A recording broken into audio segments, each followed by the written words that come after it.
All right. Now, the best sport on the planet uh, is going to join us. Dave Mathews, my friend. I appreciate you so much and thank you so much for coming back. We lost our broadcast earlier and Dave didn't get to speak. So, Dave, it's all yours, my friend. Well, first of all, it wasn't your fault. We're here in the Manna from Heaven bunker, and we have been in the middle of a tremendous offensive against a lot of our enemies. In fact, we just recently had an EMP exploded over our bunker. It's not an electromagnetic pulse; it's an exceptional manure pile. And so, I really appreciate you guys for giving us the opportunity to share some of our thoughts regarding what's happening right now. And I didn't really have the 15 minutes to devote to this little trivial subject because I've been spending most of my time fighting other leaders in the Hebrew roots and Messianic and church community, dealing with hot issues like the calendar and Shabbat and how you keep the feast days and all those kind of things. But when you brought this up, I said, he's a good friend of mine, of Manna from Heaven, and myself, and so I felt like I'll just spend a few minutes trying to treat this subject. And really, I'm being sarcastic. And what I want to do is just to share something, sort of like a medical doctor would do. If you go into any kind of a situation with a medical doctor, more times than not, they're going to give you the worst case scenario. And as a Torah doctor, what I'm going to share with you this morning is that most of us should be sitting around with God vomit on our clothes, because the Father tells us that if we're not either cold or hot, but rather lukewarm, that he would spew us out of his mouth. That word in the Greek language literally means he would vomit us out. And in Leviticus 18, there's also an instance where, because of the land being defiled for some of these very abominations that you've been addressing on this program this morning, it says that the land would vomit us out. And so I'm sitting here in the Manna Crew bunker with vomit on me, knowing that we're part and parcel to blame for the condition that we find ourselves here in this nation, because I believe, Mark, that the believing community is the linchpin or the barometer that is used to dictate or drive the direction that the nation's supposed to go. And because we've lost our way, then it's hard for us to legislate morality in the country.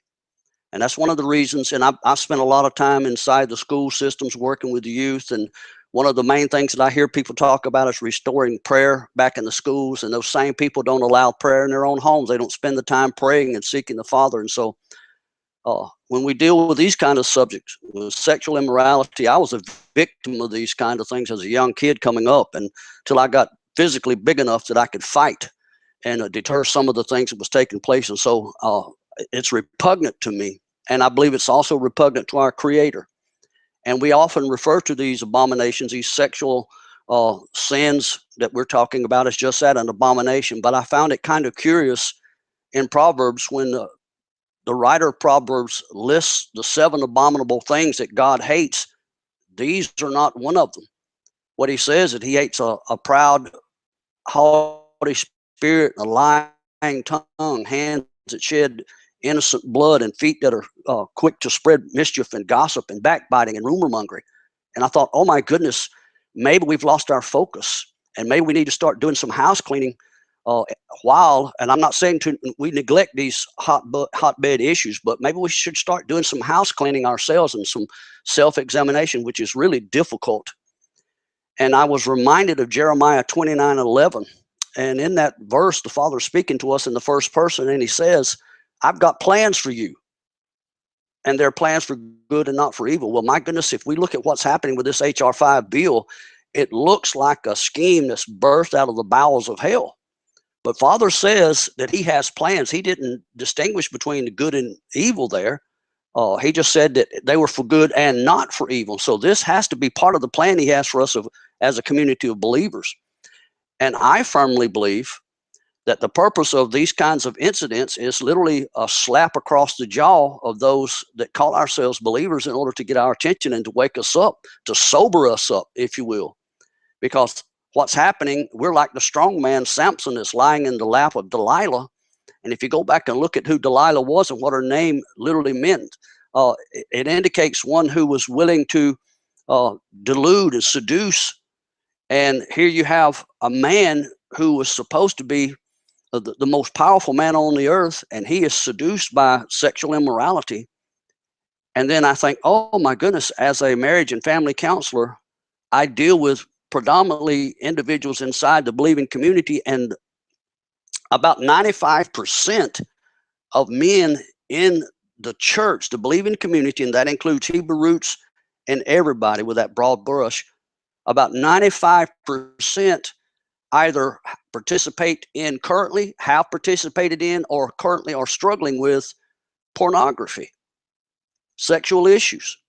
And a high percentage of females are also struggling with those things. And so when we look at what we're seeing being legislated with this HR5 bill, I'm thinking, oh my goodness, they thumb their nose at us and the strength that we're supposed to have as a community of believers, simply because they understand that we have not lifted a righteous standard ourselves. And until we're able to lift a righteous standard as a community of believers, and the rest of the secular world looks at us and see, oh my goodness, there is a difference between their lifestyle and ours. I'm not talking about words, I'm talking about how we live. Then it's going to be hard for us to expect them to just automatically drop their particular worldview, quit their sin, when they see us engaged in some of the very same things. Maybe it's not quite as overt, because to be honest with you, we keep ours hid in the closet. And I'm reminded of 2 Chronicles 7:14, and the Father speaking to us again as a group of people. And I think it would fit very appropriately with the condition we're in now, because the land is being judged. And again, if you go back to Leviticus chapter 18 and you look at all those sexual sins, the last two that will be restored is bestiality and pedophilia. And I'm telling you, part of this HR5 bill is going to lead into the sanctioning of those two positions of sexual identification as well. And there will be a time in this country when you cannot say anything against pedophilia or bestiality without the fear of public ramifications. But in 2 Chronicles 17, regarding the land being judged, the Father says, if my people, he didn't say anything about these individuals that's engaged in this immorality that we're talking about. He said, if my people who are called by my name will humble themselves and pray and seek my face.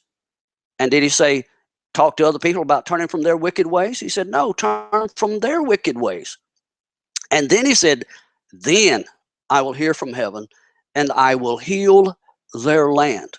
And I think that what's being served to us this morning, and I really appreciate Lamb Radio for being the spearhead in this issue, is an indictment against us as a community, regardless of whether you're Hebrew roots or not, or you come out of the denominational church or charismatic community. An indictment's being served against us to clean your act up. And the Father tells us that when judgment falls, the judgment's not going to fall on the secular world until after his house has been judged. And so here we are, we're looking at a situation that rightly, according to the scriptures, these heinous positions regarding the propensity towards attacking an innocent child, an innocent girl, compromising her, diminishing the role of the woman in the house and in the country and the nation. Yes, those are heinous. We hate that. We can't tolerate it. We can't tolerate that.